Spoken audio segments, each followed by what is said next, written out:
So there is another key feature about intraseasonal timescales that is critical, and I will make a few podcasts out of this nice paper on the review of tropical extratropical teleconnections on intraseasonal timescales. The word teleconnection basically just means remote forcing. And why does it happen? Often it's related to smoothing out energy gradients. The most common teleconnections we talk about are, of course, the El Nino related teleconnections, where the big heat source is moved from the West Pacific towards the east, and that sets off waves and mean circulation changes, which creates teleconnections to the Indian monsoon, Africa, South America, North America, even Arctic and Antarctic, and so on.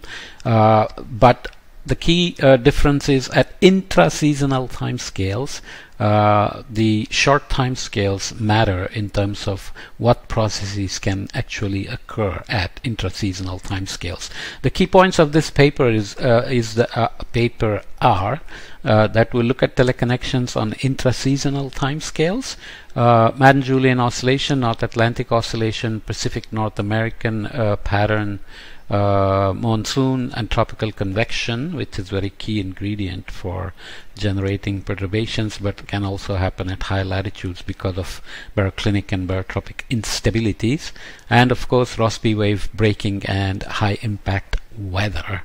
So this is the team that wrote this paper, and we will start by thinking about this tropical extratropical interactions and climatic teleconnections at at lower frequencies. And here you can see this is a nice paper by Zhengyu Liu and Mike Alexander, which is showing the schematic for the major branches of climatic teleconnections in the atmosphere and ocean. The atmospheric teleconnections occur at fast timescales, which should give you a hint about what happens at intraseasonal timescales, usually shorter than a month, obviously intraseasonal. The oceanic teleconnections occur at a wide range of timescales as marked, and as we said, the fastest signal in the ocean is typically a Kelvin wave on the equator or along the coast.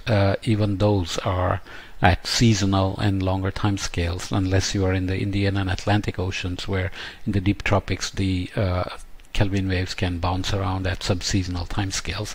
So in general, the so-called oceanic tunnel, which links, let's say, the Pacific to the Indian Ocean, or the Southern Ocean to the Indian Ocean, and Southern Ocean to other oceans, and so on and so forth, are occurring at a low frequency, not at intraseasonal timescales. But the atmosphere obviously can generate plenty of intraseasonal timescales. So we are looking here at a meridional section going from the South Pole to the North Pole. We have the Hadley cell and the rising motion in the low latitudes and sinking, and of course there is constant energy transport from low latitudes to high latitudes because of energy considerations. So you have transient eddies that are occurring in the mid latitude, and we of course have questions about whether the termination of the Hadley cell is related to the eddies or just the energy balance of the radiative forcing and so on. So we won't get into that. So there are stationary waves associated with that as well, and the ocean on the other hand has relatively faster time scale, but still annual to interannual time scale, or at most seasonal time scale of its own cells. So there is upwelling in the Pacific and Atlantic Oceans. In the Indian Ocean it's not very prominent and happens more on the western side of the basin than on the eastern side. So you have poleward Ekman divergence and transports, which sinks and comes back. So you have the Hadley cell version of the ocean, and then you also have the subtropical and subpolar gyre circulation in the horizontal, where the tropical waters are being carried to the north by the western boundary currents. They close the loop to the eastern boundary, and then the cold currents come down to close this horizontal loop. Of course, you have the thermohaline circulation with deep waters forming in the North Atlantic, and the Southern Ocean providing us the thermohaline circulation, which happens on decadal time scale for thermohaline circulation and decades to centuries for the North Atlantic thermohaline circulation, and the Southern Ocean thermohaline circulation, which has to inundate all the way to the North Pacific, for example, and come back, has millennial time scales. Okay, so that's the climatic teleconnections on low frequencies. At interseasonal timescales, this is a nice figure from Yoneyama and Qidong Zhang's paper from GRL, which is listed here. It's looking at Madden-Julian oscillations global impact. So it's the tropical teleconnections to the other tropical regions and to the extratropics, going all the way into the polar latitudes here.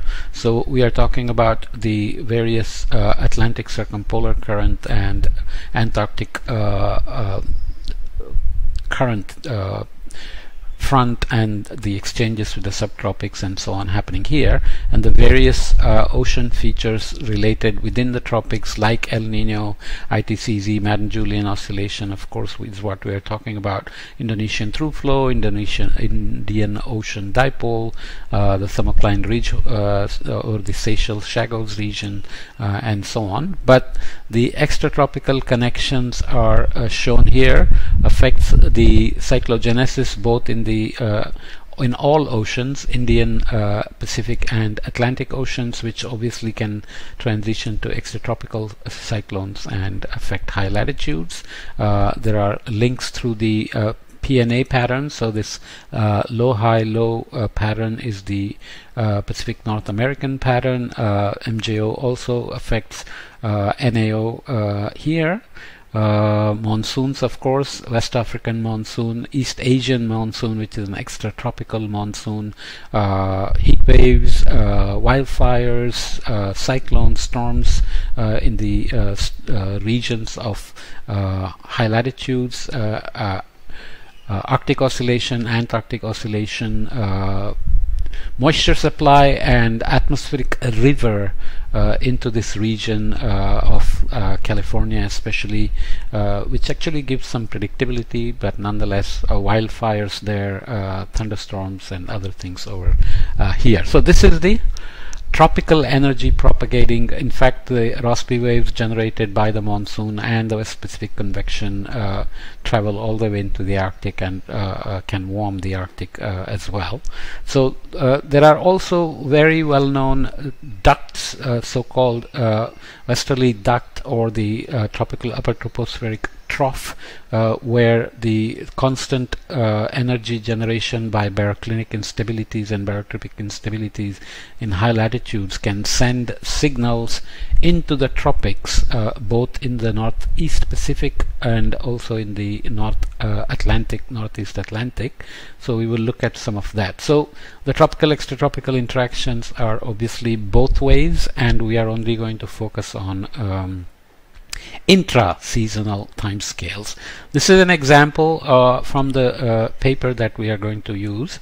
These are showing composites of wind anomalies at 850 hectopascal and 200 hectopascal, so you can see the vertical structure for days when the second principal component of the 30 to 60 day bandpass filtered 250 hectopascal velocity potential daily anomalies exceeds 0.85 standard deviation. So we are obviously looking for wave signal at intraseasonal timescales, indicating convection in the West Pacific.